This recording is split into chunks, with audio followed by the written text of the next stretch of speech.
The American West was once a vast, uncharted wilderness where nothing could be heard but the sound of the wind. The distant peaks were covered in white snow.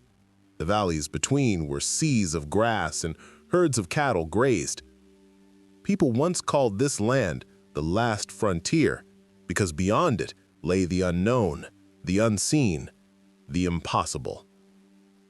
When people were tired of the crowds of eastern cities, the factory life and poverty, the western horizon seemed to be calling them, "Come, start anew." Thus began the indomitable journey of the West. Whites, blacks, Latinos, Asians, all with their own dreams, migrated to a world where daylight meant opportunity and night meant danger. Many of those who came here were poor. No one had their own land, no one had a home. But the West opened up a vast field before them where anyone could make their fortune and lose their life in an instant.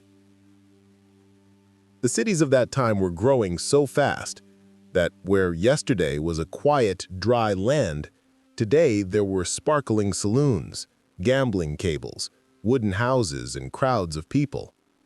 Finding gold in a mine meant that the city would stop overnight.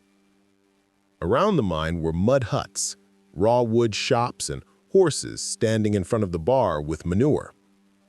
But there were twice as many dreams as there were dangers. Because in those towns, there were no rules, no courts or sheriffs. Judgment was by gun. If two people had a fight, it would end in dust and blood on the street. One of the most dangerous places at that time was Deadwood, a small valley at the foot of the mountain, but there was a story of gold mining and blood. No one knew when and who would shoot whom.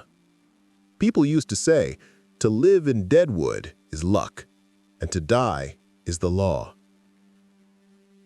It was in this city that the legendary gunman, Wild Bill, was shot and killed behind a poker table. He had the famous dead man's hand in his hand, the black ace and the black eight. It became an ominous symbol for the people. Everyone understood, no one is immortal in this West, not even the legends. But when talking about criminals, it is impossible to avoid the name of Jesse James. After returning from the war, he robbed banks, trains, and stagecoaches and became a fearsome rebel. His fight against the rich bankers made him a folk hero to the poor people. But no matter how much publicity he had, murder and robbery would eventually lead him to his own downfall.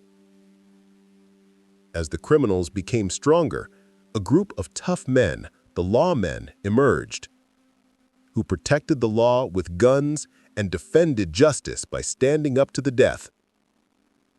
Wyatt Earp, Bat Masterson, Pat Garrett, they were all men of that struggle. They were not entirely good men, but they were needed because society was still not standing on its own 2 feet.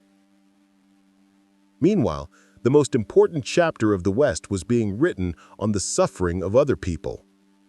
Those people were the Native American tribes. Those who had inhabited this land for centuries, their lands, their traditions, and their lives were slowly shrinking. The bison herds were disappearing, the land was being taken over, and the endless stream of new arrivals was pushing them toward an uncertain future. Sitting Bull, Crazy Horse, Geronimo. These names were not just names of warriors, they were symbols of a nation's last stand. The way they fought is not just history, it is a testament to the spirit of a nation. Meanwhile, when the railroads were built across the country, and the long trains like steel snakes rushed west, the world changed. The train brought people, cities, business, and death. The sound of the train meant the birth of another new city in the heart of the West. The story of that West is not just about war and guns. It is a story of people, dreams, injustice, revenge, love, finding and losing.